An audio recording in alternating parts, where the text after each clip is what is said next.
Mohandas Karamchand Gandhi. He is the pride of our Indian nation and the shining example of truth and non-violence. Let's listen the Gandhiji's speech. Gandhiji's belief in God.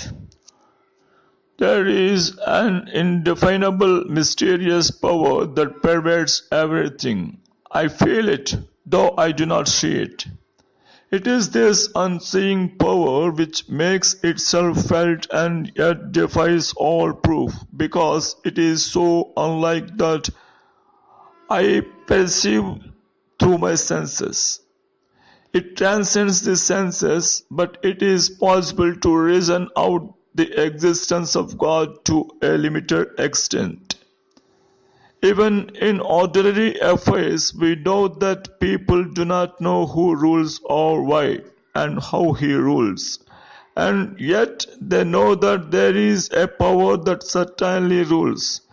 In my tour last year in Mysore, I met many poor villagers, and I found upon inquiry that they did not know who ruled Mysore.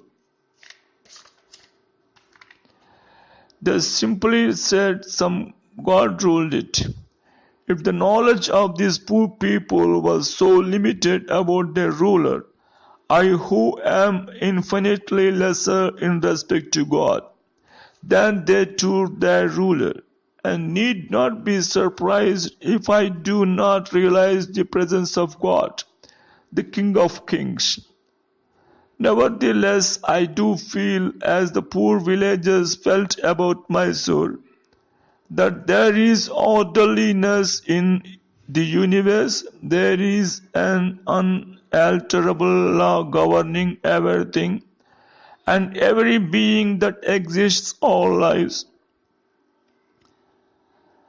It is not a blind law, for no blind law can govern the conduct of living beings. And thanks to the marvelous researches of Sir J.C. Bose, it can now be proved that even matter is life. That law then which governs all life is God. Law and the lawgiver are one. I may not deny the law or the lawgiver, because I know so little about it or him.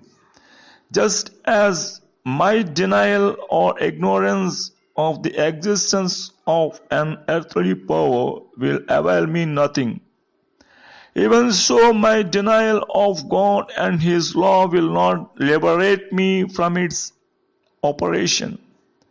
Whereas humble and mute acceptance of divine authority makes life's journey easier, even as the acceptance of earthly rule makes life under it easier. I do dimly perceive that while everything around me is ever changing, ever dying, there is underlying all the changes a living power that is changeless, that holds all together, that creates, dissolves, and recreates. That informing power or spirit is God, and since nothing else that I see merely through the senses can or will persist, He alone is, and is this power benevolent or malevolent? I see it as purely benevolent, for I can see that in the midst of death, life persists, in the midst of untruth, truth persists, in the midst of darkness, light persists. Hence, I gather that God is life, truth, light. He is love, He is the supreme good, but He is no God who merely satisfies the intellect. If He even does to be God must rule the heart and transform it.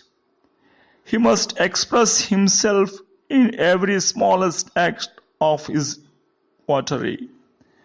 This can only be done through a definite realization more real than the five senses can ever produce.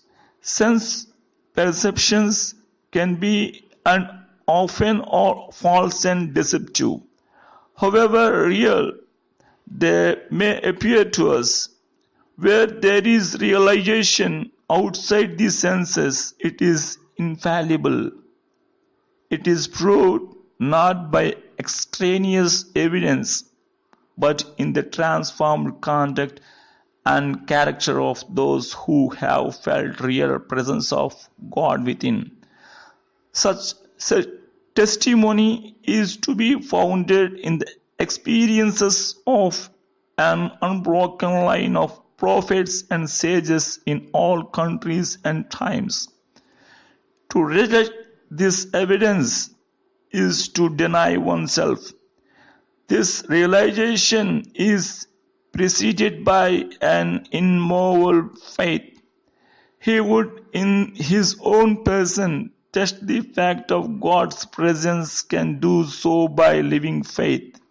And since faith itself cannot be proved by extraneous evidence, the safest course is to believe in the moral government of the world and therefore in the supremacy of the moral law, the law of truth and love. Exercise of faith will be the safest where there is a clear determination summarily to reject all that is contrary to truth and love. I confess that I have no argument to convince through reason. Faith transcends reason. All that I can advise is not to attempt the impossible,